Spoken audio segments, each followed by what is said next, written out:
सभी का स्वागत। साथियों, आज हम पढ़ने वाले हैं राजस्थान बोर्ड कक्षा 10 से आधारित प्रश्नावली संख्या 3, जिसमें बहुपद के बारे में हमने अध्ययन किया था। आज हम प्रश्नावली 3.6 में है बहुपदों के जो व्यंजक होंगे उनके लघुत्तम समापवर्तक और महत्तम समापवर्तक यानी एलसीएम और एचसीएफ। लघुत्तम समापवर्तक यानी एलसीएम और महत्तम समापवर्तक यानी एचसीएफ ज्ञात करने का है, ज्ञात करेंगे। इससे पहले हमने जो प्रश्नावली 2.2 वास्तविक संख्या वाली थी उसमें हमने संख्याओं के लघुत्तम समापवर्तक और महत्तम समापवर्तक निकाले थे। सेम वही प्रोसेस है, ज़्यादा कोई डिफरेंस नहीं है। तो हम चलते हैं अपनी प्रश्नावली 3.6 की ओर। और पहला ही क्वेश्चन हम देखते हैं 24x² YZ और 27x का 4y² Z²। तो उससे पहले हम थोड़ा सा एक रिव्यू कर लेते हैं कि अगर एलसीएम और एचसीएम होते क्या है।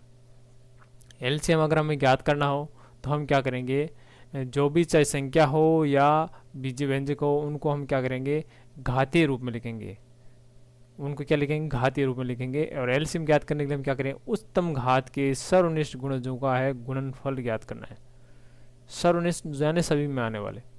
और एचसीएफ ज्ञात करेंगे, एलसीएम ज्ञात करने के लिए क्या करेंगे, उच्चतम घात वाले जो भी घातीय पद आएंगी उसकी उच्चतम घात यानी सबसे बड़ी घात यानी सबसे ज़्यादा बार आने वाले को ही लेना है। और एचसीएफ ज्ञात करने के लिए हमें क्या करेंगे, न्यूनतम घात के सर्वनिष्ठ गुणजों का गुणनफल लेना है। तो अब सर्वनिष्ठ देखें, दोनों में सर्वनिष्ठ आया है कि सर ये सर्वनिष्ठ कैसे होगा। यहाँ तो एचसीएफ में देखें हम कह सकते हैं कि सर्वनिष्ठ जो दोनों में आता है न्यूनतम घात वाला है वो तो चल जाएगा, परंतु एलसीएम में सर्वनिष्ठ कैसे होगा, दोनों में कैसे आएगा। तो एक उदाहरण छोटा सा ले, हमें 12 और 35 ये दो संख्या है, उनको उदाहरण के रूप में हम लें। तो यहाँ देखेंगे 12 के जो गुणनखंड है वो क्या हो रहे हैं, 2 गुणा 2 गुणा 3। इसको हम 2 की घात 2 और 3 की घात 1 के रूप में लिख सकते हैं। उसी प्रकार 35 को है 5 गुणा 7 यानी 5 की घात 1 7 की घात 1 के रूप में लिख सकते हैं। अब हम देखते हैं कि दोनों में ही कोई कॉमन है या कैसे सर्वनिष्ठ गुणनखंड नहीं है। तब हम क्या करेंगे, अब यहाँ सर्वनिष्ठ, यहाँ 12 में 5 के कोई घातीय पद नहीं है, 7 के कोई घातीय पद नहीं। उसी प्रकार 35 के गुणनखंड में कोई 2 के और 3 के घातीय गुणनखंड नहीं है, परंतु है। आप देख रहे हैं नहीं है परंतु है। वो कैसे, हम देख सकते हैं कि किसी जैसे यहाँ 2 की घात 3 और 5 2 की घात 2 3 की घात 1 के साथ में हम क्या लिखेंगे, 35 के जो गुणनखंड है वो सारे के सारे लिख देंगे और उनकी घात क्या करेंगे, 0। और किसी भी संख्या या घातीय पद की है या चर हो या व्यंजक हो और अचर हो, उन सब की अगर घात 0 हो जाए तो उसका मान क्या होता है, 1 होता है। तो यहाँ 5 का 0 गुणा 7 का 0 लिखें तो कोई फ़र्क नहीं पड़ने वाला, और हमारे ये सर्वनिष्ठ वाली बात भी वो कंप्लीट हो जाएगी। और इधर हमें यहाँ 2 की घात और 3 की घात नहीं है इसमें, तो 2 की घात 0 3 की घात 0 कर देंगे। अब यहाँ देखें सभी में 2 आ रहा है, सभी में 3 आ रहा है, सभी में 5 आ रहा है, सभी में 7 आ रहा है, कोई समस्या नहीं है। यानी अब दोनों ये सारे के सारे गुणनखंड क्या हो गए, सर्वनिष्ठ हो गए। अब यहाँ से हम क्या लेंगे, सर्वनिष्ठ एलसीएम ज्ञात करने के लिए सर्वनिष्ठ जो गुणनखंड होगा उनकी उच्चतम घात लेनी है। यहाँ देखें 2 की उच्चतम घात क्या है, 2, 3 की उच्चतम घात क्या है, 1, 5 की उच्चतम घात 1, 7 की उच्चतम घात 1। इनको हम सरल करें तो उतरेगा 420। और इसी प्रकार एचसीएफ ज्ञात करने के लिए हम क्या करेंगे, न्यूनतम घात लेंगे। इनमें देखो न्यूनतम घात क्या है, 2 0 में 2 की घात 0, 1 और 0 में 3 की घात 0, यहाँ से 5 का 0, यहाँ से 7 का 0। तो सभी जगह 0 घात वाला है और सभी जगह 0 घात, किसी भी चर हो या अचर की घात 0 उसका मान 1 होता है। तो और 1 को कितनी बार गुणा में लिखे उत्तर क्या आएगा, वो भी 1 ही आंसर आता है। 1 कितनी भी घात कर दें उत्तर कितना आएगा, 1 ही आता है। तो इस प्रकार हम एचसीएफ और एलसीएम निकाल सकते हैं। अब आप चलते हैं क्वेश्चन संख्या 1 की ओर। 24x² YZ और 27x का 4y² Z²। तो हम देखें 24 के अगर हम अभाज्य गुणनखंड निकालें तो या तो सीधे निकालें या आप ये भाग वाली विधि से 24 के निकाल सकते हैं। 2 का भाग देंगे 12 बार, 2 का भाग दिया 6 बार, 2 का भाग दिया 3 बार, 3 का भाग दिया 1 बार। तो ये क्या हो जाएंगे, 24 के अभाज्य गुणनखंड हो जाएंगे। तो ये आपको अपने स्तर पे कर लेना है। अब हम चलते हैं आगे, इसके बच गया क्या, 24 तो हो गया कंप्लीट। यहाँ से हम देखें 24 के तो हो गए। अब क्या लिखेंगे, चर वालों को सभी को अलग लिखेंगे। x की घात कितनी है, 2 गुणा वाई की घात कितनी 1 गुणा जेड की घात कितनी 1 हो गया। उसी प्रकार हम 27 के लें, 27 एक्स की घात 4 एक्स की घात 4 वाई का 2 जेड की घात 2। तो 27 के हम गुणनखंड करें तो क्या हो, 27 में किसका भाग जाता 3 का 9 बार, 9 बच गया, 9 में 3 का भाग 3 बार, 3 में 3 का भाग 1 बार, ठीक है। और गुणा एक्स की घात 4 वाई की घात 2 गुणा जेड की घात 2। इसको हम घातीय रूप में लिखें तो क्या होगा, 2 की घात देखो कितनी आ रही है, 2 की घात आ रही है 3। और यहाँ से हम देखें 3 की घात आ रही है 1 गुणा एक्स स्क्वायर गुणा वाई की घात 1 गुणा जेड की घात 1। उसी प्रकार इधर नीचे वाले को भी हम देखें तो यहाँ से देखें क्या हुआ, 3 की घात कितनी आ रही है, 3 की घात आ रही है 3 और एक्स की घात कितनी आ रही है 4, वाई की घात कितनी आ रही है 2 और जेड की घात कितनी आ रही है 2। अब कोई मान लो भिन्निष्ठ नहीं आ रहा है, सर्वनिष्ठ नहीं आ रहा है, तो उसको हमें जीरो घात के रूप में मान कर चलना है कि उसकी घात कितनी है, जीरो है, वो है नहीं आया। या जैसे यहाँ ऊपर वाले में 2 गुणनखंड के रूप में आ रहा है, नीचे वाले में नहीं आ रहा है, तो इसका मतलब क्या 2 वाले में गुणनखंड है 2 परंतु उसकी घात क्या है, जीरो है। तो ये मानकर हमें चलना है। अब हमें क्या निकालेंगे, एलसीएम निकालेंगे। तो एलसीएम बराबर क्या हो गया, जो सर्वनिष्ठ गुणनखंड होंगे तो 2 सभी में आ रहा है, उसकी उच्चतम घात क्या लेंगे 3, ठीक है। नीचे वाले में नहीं, इसका मतलब उसकी घात जीरो है। फिर देखेंगे 3 की घात कितनी है, या फिर हम यहाँ लिख सकते हैं 2 की घात जीरो, ठीक है। तो क्या कोई फ़र्क नहीं पड़ने वाला। फिर देखेंगे 3, तो 3 की घात कितनी होगी, 3 की घात है अधिकतम घात है 3, ठीक है। एक ऊपर वाले में 1 है, नीचे वाले में 3 है। अब फिर हम लेंगे गुणा में किसको, चर है एक्स की अधिकतम घात कितनी है 4। इसी प्रकार y की अधिकतम घात कितनी है 2। उसी प्रकार z की अधिकतम घात कितनी है 2। और इनको गुणा कर लेंगे, 2 की घात 3 8 और 3 की घात 3 कितने हो गए 27 गुणा, इनको अगर हम सीधे लिखें तो क्या होगा, x की घात 4 और वाई स्क्वायर और जेड स्क्वायर, इनको गुणा कर लें हम। तो गुणा किया, उत्तर कितना आया 216 एक्स की घात 4 वाई स्क्वायर जेड स्क्वायर। ये हमें एलसीएम हमारा हो गया। इसी प्रकार अब एक और क्वेश्चन हम लेकर चलते हैं, क्वेश्चन संख्या 2।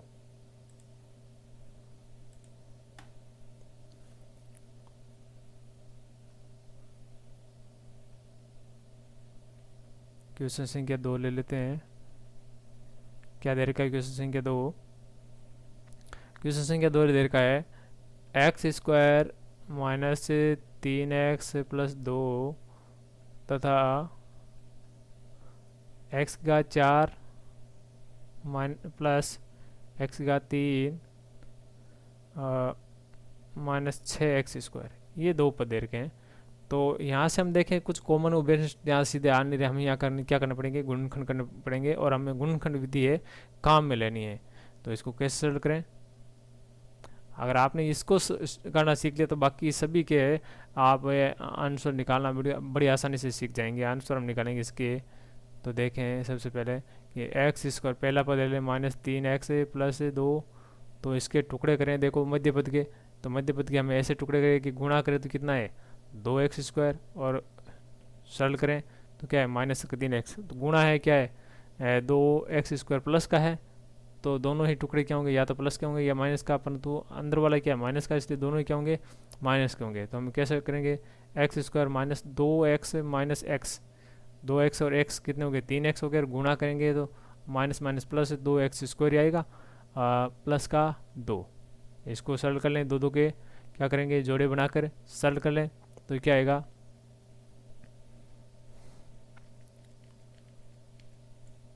तो हम देखें पहले में देखें यहाँ x कॉमन आ रहा है और क्या बच गया x -2 बच गया।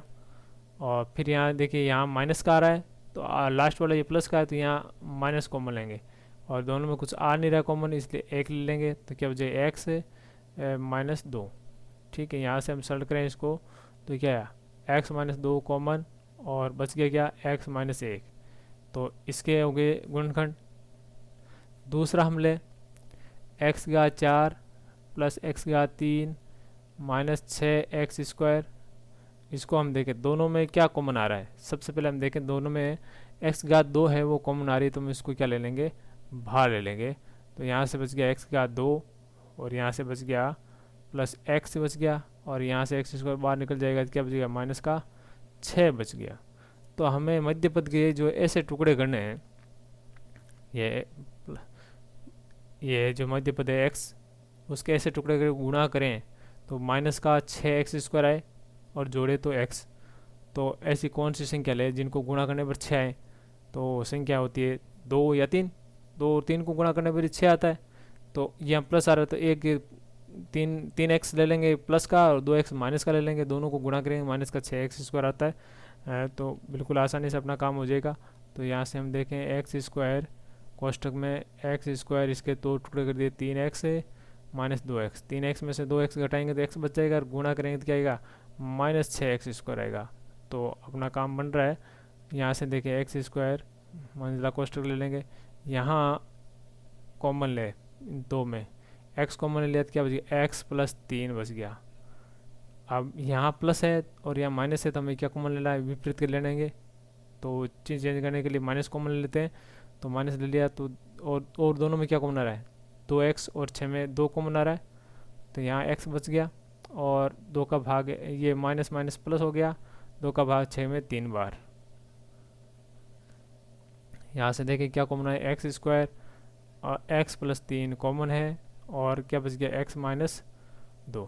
तो ये इसके गुणनखंड हो गए। अब इनसे हम एलसीएम निकाल सकते हैं। तो एलसीएम क्या होगा,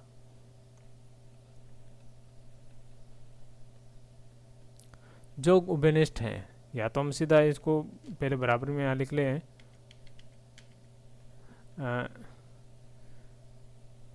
x² माइनस 3x प्लस 2 बराबर x माइनस 2 और x माइनस 1, और इधर इसका लिख लेते हैं x का 4 प्लस x का 3 माइनस 6x² बराबर x² x प्लस 3 और x माइनस 2। अब एलसीएम निकालें दोनों का तो क्या होगा, जो एलसीएम तो क्या था, जो सर्वनिष्ठ है। अब यहाँ ऊपर वाले में x माइनस 2 है या नीचे वाले में x माइनस 2 है, ठीक है। नीचे वाले में x माइनस 1 नहीं है, इसका मतलब उसकी घात कितनी है, 1 है। यहाँ जीरो घात वाला हो जाएगा। और यहाँ एक ऊपर वाले में x² का पद नहीं है, तो ऊपर x की घात 0 वाला आ जाएगा। तो यहाँ से हम देखेंगे सबसे पहले कॉमन आ रहा है x, और x की अधिकतम घात क्या है, 2, वो तो लेनी ही दे रही है। या फिर इसको हम ऐसे भी लिख सकते हैं ना, x की घात 0, ठीक है, और फिर x माइनस 1 है, छोटा पद सबसे पहले उसकी घात 1 है, और x माइनस 2 है, उसकी घात कितनी है, 1 है। बाकी क्या बच गया, नीचे वाले जो गुणनखंड देखें, x प्लस 3 है, वो उसकी घात क्या है, 0 है नहीं। इसी प्रकार यहाँ देखें x की घात 2, x माइनस 1 है नहीं, 0 घात कर दें, और x माइनस 2 है, 1 घात है उसकी, और उसके बाद में x माइनस 1 और x माइनस 2, फिर x प्लस 3 है, उसकी घात कितनी है, 1 है। तो अब यहाँ से हम देखें बड़ी आसानी से हमारे पास में इसका आंसर निकल कर आ जाएगा। यहाँ से देखें x की घात जो मैक्सिमम है, सर्वनिष्ठ जो व्यंजक होंगे उनकी अधिकतम घात लें, x की घात 2, और फिर यहाँ से दें x माइनस 1 लें, उसमें भी जो सर्वनिष्ठ सबसे बड़ी घात है 1 ही होती है, 1 को हम लिखेंगे नहीं। और x माइनस 2 है, उसकी भी 1 घात है, वो लिख दिया। और उसी प्रकार x प्लस 3 है, उसकी भी सबसे बड़ी घात कितनी है, 1 है। तो इस प्रकार ये हमारा एलसीएम हो गया। आप चाहें तो इसको आगे सरल भी कर सकते हैं, परंतु आगे सरल करने का कोई औचित्य नहीं, आप यहीं तक करेंगे। एक क्वेश्चन हम महत्तम समप्रवर्तक का भी ले लेते हैं। तो प्रश्न हमारा दे रखा है, उसको हम सरल करें। तो सबसे पहला पद लें a की घात 3 और b की घात 4, इसको हम उसके कॉमन कुछ है नहीं, संख्यात्मक गुणांक कोई है नहीं, तो सीधे लिखें a की घात 3 और गुणा b की घात 4। फिर देखें a b की घात 5, तो यहाँ देखें a की घात कितनी आ रही है 1 गुणा b की घात कितनी आ रही है 5। सभी को अलग अलग लिख देंगे घातीय पदों के रूप में। a स्क्वायर b की घात 8 बराबर क्या होगा a स्क्वायर गुणा b की घात 8। एचसीएफ जब हम याद करते हैं तो जो सर्वनिष्ठ गुणनखंड होंगे उनकी न्यूनतम घात लेंगे। तो यहाँ सर्वनिष्ठ गुणनखंड a आ रहा है और कौन आ रहा है b आ रहा है, ठीक है। तो इनकी जो है a और b दो ही हैं, तो इनके सर्वनिष्ठ गुणनखंड लें, न्यूनतम घात लें तो 3 1 2, तो न्यूनतम घात कितनी हुई 1। यहाँ से हम देखें न्यूनतम घात कितनी 4 5 8, तो न्यूनतम घात कितनी हुई 4। सरल करें इसको तो क्या आएगा a b की घात 4। तो ये इस प्रकार हमारा एचसीएफ हो गया। एक और क्वेश्चन लेते हैं हम। तो हमारा एक क्वेश्चन है तीसरा, हम इसका पार्ट लेंगे x square minus 7x plus 12, x square minus 10x plus 21 तथा x square plus 2x minus 15। ये जो हमारा तीसरा क्वेश्चन है इसको हम लें, सरल करें। तो सबसे पहले अलग अलग पार्ट लें, इसके गुणनखंड निकालेंगे। तो एक्स स्क्वायर माइनस 7x के ले प्लस 12, यहाँ इसके टुकड़े करें मध्य पद के, तो मध्य पद 7 के ऐसे टुकड़े करें कि गुणा करें तो 12x स्क्वायर आए, वाई पदों का गुणा, और तो जोड़े तो 7 आए, क्योंकि 12x स्क्वायर किसका है प्लस का है, तो इसके या तो दोनों टुकड़े या तो प्लस के होंगे या दोनों ही माइनस के होंगे। और यहाँ भी अंदर वाले क्या माइनस के हैं, माइनस का है ये 20 वाला पद, तो इसका मतलब क्या दोनों ही टुकड़े क्या होंगे माइनस के होंगे। तो 12 कैसे आएंगे 4 और 3 के गुणा में, 4 और 3 को जोड़े तो क्या हो जाएगा 7। तो हम इसको लिखें x square plus 4 sorry minus कह देंगे दोनों, माइनस 4x माइनस 3x, और 4x माइनस 3x दोनों माइनस के जुड़ जाएंगे, माइनस के 7x हो गया, गुणा करें तो प्लस के 12x स्क्वायर हो जाएंगे। दो के जोड़े बनाकर कॉमन निकालें तो क्या इसमें x कॉमन आ रहा है, तो यहाँ से x बच गया, माइनस यहाँ से क्या बच गया 4, यहाँ माइनस का 4 है, उधर यहाँ प्लस का 12 है। तो उस 4 को ये दोनों का चिन्ह बराबर करने के लिए क्या करेंगे, इस चिन्ह प्लस वाले चिन्ह को चेंज करना पड़ेगा। तो चेंज करने के लिए माइनस कॉमन लेते हैं, और फिर तीनों दोनों में क्या कॉमन आता है, दोनों में 3 कॉमन आ रहा है। तो क्या बच गया x बच गया, और माइनस प्लस माइनस, और 3 का भाग 12 में 4 बार। तो अपने क्या कॉमन आ रहा है यहाँ से x माइनस 4 कॉमन आ रहा है, और बच के क्या x माइनस 3, ठीक है। दूसरा पार्ट इसका जो सेकंड है वो क्या है x square minus 10x plus 21। तो गुणा करें तो 21 आना चाहिए, माइनस के 10 जोड़े तो आए, तो वो सेम ऊपर वाली है। तो 21 गुणा के बाद 7 और 3, और 7 और 3 को जोड़े 10 होता है। तो दोनों ही गुणनखंड माइनस के होंगे, मध्य पद माइनस का है, बाई पदों का योग प्लस का है, इसलिए मध्य पदों को दोनों ही चिन्ह क्या होंगे माइनस के होंगे। तो x square minus 7x minus 3x plus 21, सरल करें इसको, x कॉमन आया, x कॉमन आ रहा है, तो यहाँ भी x बच गया, माइनस का क्या बच गया यहाँ 7, ये माइनस है वो प्लस है, तो यहाँ माइनस कॉमन ले लिया, 3 दोनों में कॉमन आ रहा है 3, तो यहाँ बच गया x है, माइनस माइनस क्या हो गया माइनस प्लस हो गया माइनस, और यहाँ बच गया 7, और तो x माइनस 7 कॉमन आया, क्या बच गया x माइनस 3 बच गया। तीसरा पार्ट इसका क्या है x square plus 2x minus 15, तो बराबर इसको सरल करें। तो गुणनखंड माइनस का 15 आ रहा है, बाई बदो गुणा माइनस का 15 आ रहा है, और योग कितना हो रहा है 2x आ रहा है। तो गुणा 15 और जोड़े तो प्लस का 2, तो इसका मतलब क्या एक माइनस का होगा और एक प्लस का होगा।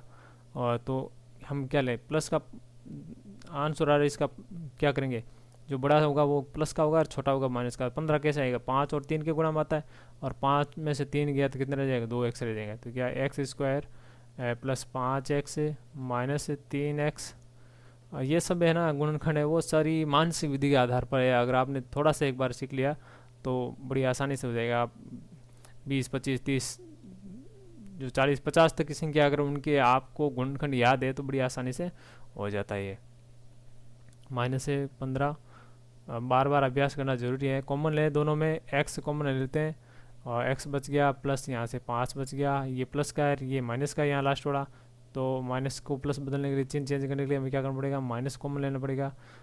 3 यहाँ से कॉमन आ रहा है दोनों में, एक्स माइनस माइनस क्या हो जाएगा प्लस, 3 का भाग 5 में 15 में 5 बार, ठीक है। तो x प्लस 5 दोनों में कॉमन आ गया, और इधर से क्या रह गया, x माइनस 3 से ऐसे रह गया। अब हम देखेंगे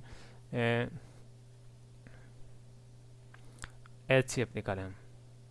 तो एच सी एफ निकालने से पहले उसको हम सीधे दोनों सारे पदों को एक साथ देखते हैं। X square minus 7 x plus 12 बराबर क्या हुआ, एक्स माइनस पहले 3 ले लेते हैं और फिर माइनस का 4 ले लेते हैं, ठीक है। फिर x square minus 10 x plus 21 बराबर एक्स माइनस 3, एक्स माइनस 7 है तो एक्स माइनस 3, और यहाँ एक्स माइनस 4 का कोई पद नहीं है तो इसको हम क्या लेंगे, एक्स माइनस 4 की घात क्या लेंगे, 0। इनकी घात एक एक कर लें, नई देर का एक घात कर लें, और साथ में क्या है, एक्स माइनस 7, एक्स माइनस 7 की घात एक है, ठीक है। और तीसरा था x square, x square plus 2x minus 15, तो उसके हम देखें तो क्या होंगे उसके, x माइनस 3 है ही, परंतु x माइनस 4 नहीं है, तो x माइनस 4 को हम क्या करेंगे, 0 ले लेंगे। फिर क्या आ रहा है, x माइनस 7 भी नहीं है, तो x माइनस 7 को भी हम क्या करेंगे, 0 को लेंगे। यहाँ भी x माइनस 7 नहीं था तो उसको ऊपर वाले में क्या ले लेंगे, 0, ठीक है। अब एक इसमें एक और आ गया, x प्लस 5 आ गया, x प्लस 5 की घात 1 है, यहाँ नहीं है तो हम क्या करेंगे, x प्लस 5 की घात 0, और इसमें भी x प्लस 5 की घात क्या करेंगे, 0। अब इसको हम सरल करें, एच सी एफ निकालें, सर्वनिष्ठ कर दिया सब में। तो इसमें देखें x माइनस 3 और यहाँ से x माइनस 4, पहले इसको सीधा लिख लेते हैं, बाद में घात लगा देंगे, x माइनस 7 और x प्लस 5। अब इनकी घातें क्या आएगी, x माइनस 3 की अधिकतम घात कितनी आ रही है, एक आते तो 1, और यहाँ पर है 1 0 0, तो हम घात क्या लेंगे, न्यूनतम घात 0, और यहाँ पर 0 1, यहाँ पर भी नहीं है 0, ठीक है। तो ये हम 0 घात लेंगे, और यहाँ पर देखो 0 x प्लस 5 की घात क्या है, 0 0 1, तो यहाँ पर भी घात न्यूनतम घात लेंगे 0। तो यहाँ से देखें x माइनस 3 और उनका जो मान क्या आएगा, 1 1 1, किसी भी घाती पद, जो कोई भी पद हो उसकी घात अगर क्या है 0 है तो उसका क्या आएगा आंसर, 1 आएगा। तो x माइनस 3 है वो क्या हो जाएगा, एच सी एफ हो जाएगा। तो इस प्रकार आप सभी अन्य क्वेश्चनों को भी हल कर सकते हैं, एच सी एफ निकाल सकते हैं। तीसरा तीसरा क्वेश्चन देखें, क्या दे रखा है, दो बहुपद दे रखे हैं, उनके गुण कह रहे हैं कि उनमें संबंध एलसीएम गुणा एच सी एफ बराबर दोनों व्यंजकों का गुणा की सत्यता की जांच कीजिए। तो हमने प्रश्नावली 2.2 में जो पढ़ा था वैसे ही हमें एच सी एफ और एलसीएम निकालना, फिर दोनों को गुणा करके संबंध है वो सत्यापित करने हैं। तो आपको खुद को करने। ऐसे ही चौथा क्वेश्चन है, दो व्यंजकों को गुणनफल दिया हुआ है, यदि उनका महत्तम समापवर्तक x प्लस 6 है तो लघुत्तम समापवर्तक क्या होता है, दोनों के गुणनफल में हम एच सी एफ का भाग दे देंगे। यही सूत्र हम ये लिखेंगे, एलसीएम गुणा एच सी एफ बराबर प्रथम पद गुणा द्वितीय पद, ठीक है, या दोनों व्यंजकों को गुणा। तो अगर एक एच सी एफ या एलसीएम जो दे रखा है उसका हम क्या करेंगे, भाग दे देंगे, तो दूसरा जो पद है वो आ जाएगा। यहाँ पर चौथे क्वेश्चन में एलसीएम पूछा है, तो एलसीएम ज्ञात करने के लिए हम क्या करेंगे, एचसीएफ का भाग दे देंगे, ठीक है। पांचवा क्वेश्चन है दो द्विघातीय व्यंजकों का। तो यहाँ जो चौथा क्वेश्चन हम करेंगे तो उसमें क्या हो जाएगा, इसमें x square plus 6x 8x plus 12 है, इसके हम गुणनखंड करेंगे ना, तो उसमें एक गुणनखंड क्या होगा, x प्लस 6 आएगा और एक x प्लस 2 आएगा, तो उसमें x प्लस 6 कट जाएगा, x प्लस 2 रह जाएगा, तो आंसर क्या जाएगा, x माइनस 7 x प्लस 2।